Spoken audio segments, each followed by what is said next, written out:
सबसे दुर्भाग्यजनक ये है कि जो वहां पे हालात पैदा हुई है, सरकारें एक दूसरे पे थोप रही हैं, प्रदर्शन कर रही हैं, बजाय कि वो उस केस पे काम करे, महिला सुरक्षा पे बात करें, अपने कानून में जो भी कमियां हैं उसको पूरा करें।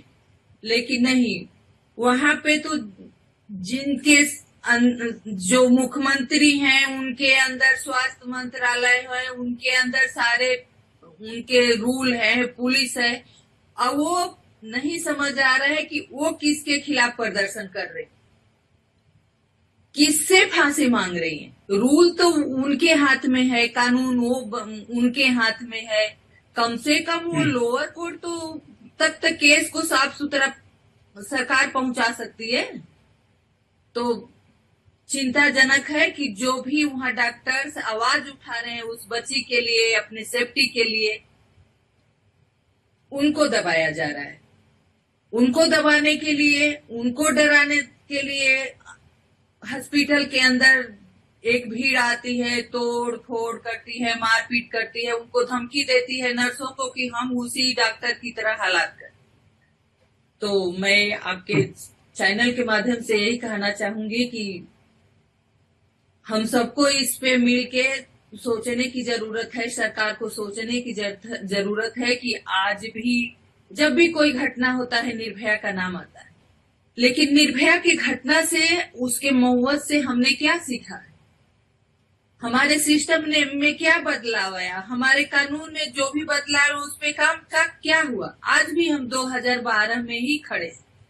तो हम यही चाहते हैं कि जो भी हमारे देश के डॉक्टर्स बाहर रोड पे हैं उनको इंसाफ मिले, उस बच्ची को इंसाफ मिले, उस माँ बाप को इंसाफ मिले, क्योंकि ये घिनौना जो अपराध हुआ है, जो उनके माँ बाप के बयान आ रहे हैं, टीवी पे देख रहे हैं कि पोस्टमार्टम रिपोर्ट कुछ और कह रही है। जिस तरह से बच्ची के साथ बर्बरता हुई है, तो कहीं ना कहीं लग रहा है कि हम लोगों के नजरे से कुछ छिपा हुआ है, वो बाहर आना चाहिए। क्योंकि जिस तरह से वो बात कर रहे हैं, पोस्टमार्टम रिपोर्ट सामने आ रही है, तो उस तरह से तो लग रहा है कि बच्ची के साथ कुछ और ही हुआ, उसमें कुछ कोई और भी शामिल है। क्योंकि एक आदमी इतना काम नहीं कर सकता अकेले। देखिए, 12-13 साल हो गए, बहुत चीजें ठीक हुई है, बदली है। अगर नहीं कुछ बदला है तो महिलाओं के साथ रेप बलात्कार, महिलाओं के साथ घटनाएं, क्योंकि हमें नहीं लगता है कि महिला सुरक्षा के लिए, महिला के साथ जो घटनाएं हो गई है उनके इंसाफ के लिए कुछ काम हुआ है। कानून जरूर बनाए गए हैं, फास्ट ट्रैक कोर्ट जरूर बनाए गए हैं, लेकिन उस पर काम नहीं हुआ।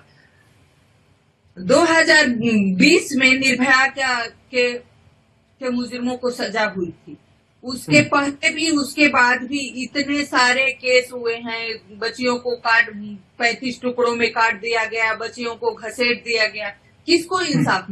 घटनाएं रोज हो रही हैं। हम सोच रहे हैं कि हमारा समाज सुधर जाएगा, हमारा समाज का सोच बदल जाएगी। अगर आप मुजरिमों को सजा नहीं देंगे, जेल में बैठा के उनका पालन पोषण करेंगे, उनकी मांगे पूरी करेंगे, तो महिलाएं सुरक्षित कैसे होंगी? तो जब तक मुजरिमों को सजा मिलेगी, जब तक फास्ट ट्रैक कोर्ट में काम नहीं होगा, जब तक जो भी कानून बने हैं उस पे काम नहीं होगा, मुजरिमों को सजा नहीं होगी, तब तक हमें नहीं लगता है कि समाज की सोच बदलेगी और महिलाएं सुरक्षित हो।